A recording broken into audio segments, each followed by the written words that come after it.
Bonjour à tous, Sam Sarah avec vous aujourd'hui, je suis ravie que vous soyez là. On va parler loi de l'attraction, loi de l'Assomption, manifestation. C'est une belle journée, c'est soleil, il fait chaud, c'est l'été. On y va sans plus attendre.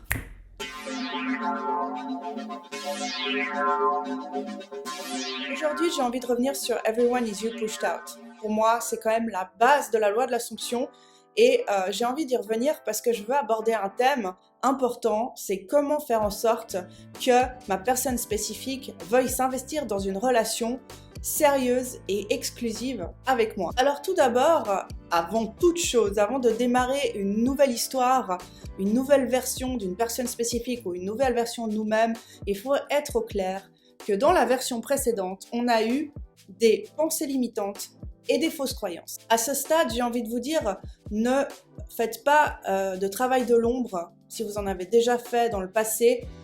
Il n'y a pas besoin de se poser des questions qui amèneront d'autres questions, et après vous devez complètement réécrire l'histoire. Non, maintenant vous voulez commencer à zéro, vous voulez créer une nouvelle version. Qu'est-ce que vous faites? Vous admettez juste, voilà ce qui s'est passé, j'avais des pensées limitantes. Voilà, maintenant on passe à autre chose. Un truc assez intéressant pour passer à autre chose assez facilement, c'est d'imaginer que la relation du passé, c'était une relation d'il y a 10 ans ou 20 ans en arrière. Vous la voyez comme quelque chose d'extrêmement distant de vous et vous vous dites, bah c'est du passé. Quand on aborde le sujet de Everyone is you pushed out, on n'a pas souvent en tête l'ampleur de ce que ça veut dire. Le fait que les gens qu'on attire dans notre vie sont un reflet de nous-mêmes. Chaque interaction qu'on va avoir dans notre vie est un reflet de nous-mêmes. En fait, tout ce qu'on voit autour de nous est un reflet de ce qu'on pense, de ce qu'on ressent et de ce qu'on croit. Partant de ce principe-là, je vous invite à prendre une profonde inspiration et à réaliser que vous avez écrit le scénario de toutes ces rencontres que vous faites tout au long de votre vie.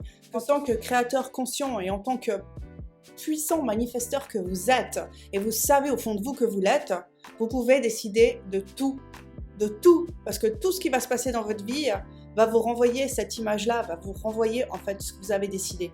Donc vous pouvez décider consciemment maintenant, je décide que Jules n'a Dieu que pour moi. Je décide que je suis l'amour de la vie de Jules. Je décide que Jules me demande en mariage. Maintenant, comprenez une chose importante quand on est un manifesteur puissant, c'est que les choses qui sont passées dans le passé ne sont pas personnelles. Si vous avez eu affaire à quelqu'un qui vous l'a fait à l'envers, ou si vous avez eu affaire à quelqu'un qui n'était pas exactement comme vous en aviez écrit le scénario, dites-vous que c'est pas de votre faute. Parfois, dans un programme, il peut y avoir des petits bugs.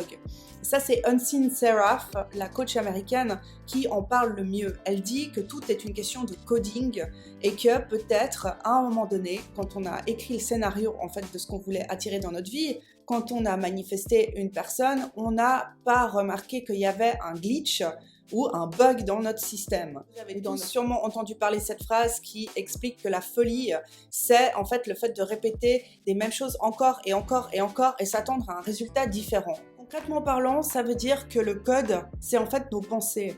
Et pour que le programme effectue ce qu'on veut qu'il effectue de manière cohérente, il faut simplement qu'on change le code, donc qu'on change nos pensées. Parfois, on a tendance à ne pas avoir assez confiance en nous par rapport à la version de Jules qu'on crée. On pense que si Jules, dans une version d'avant, il n'a pas été extrêmement fidèle, par exemple, ou s'il n'était pas sûr de vouloir s'investir, ben forcément maintenant on va devoir trouver des subterfuges ou on va devoir vraiment contourner la loi de l'Assomption pour réussir à faire en sorte que par A plus B, ils arrêtent de faire ce qu'ils faisaient avant. Mais ça, c'est juste plus possible quand on est des manifesteurs, parce que c'est à vous de coder, comme on l'a dit avant, et c'est à vous de décider ce que vous décidez.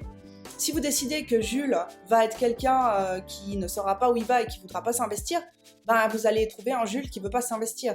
Alors prenez cette décision consciente et tenez-vous-y que Jules maintenant, en vertu de la façon dont vous décidez de coder votre programme, Jules il va être de telle manière. Jules il va être complètement investi dans cette relation. Et il n'y aura aucune autre manière parce que ça va être vous qui avez décidé ça. Et à un moment donné, vous allez vraiment intégrer que everyone is you pushed out, que tout ce qui se passe à l'extérieur est un reflet de vous-même.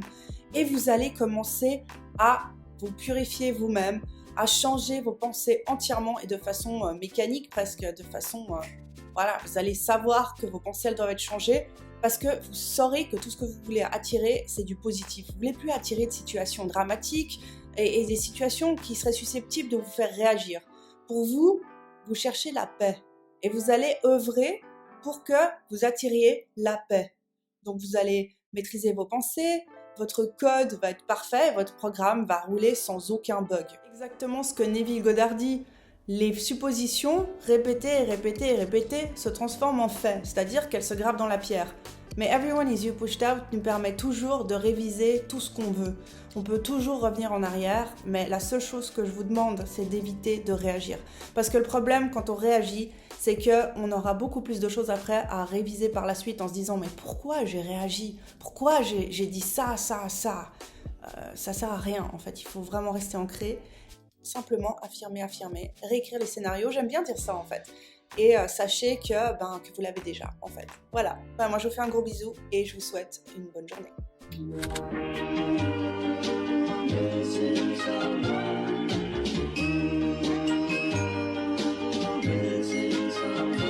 Missing someone.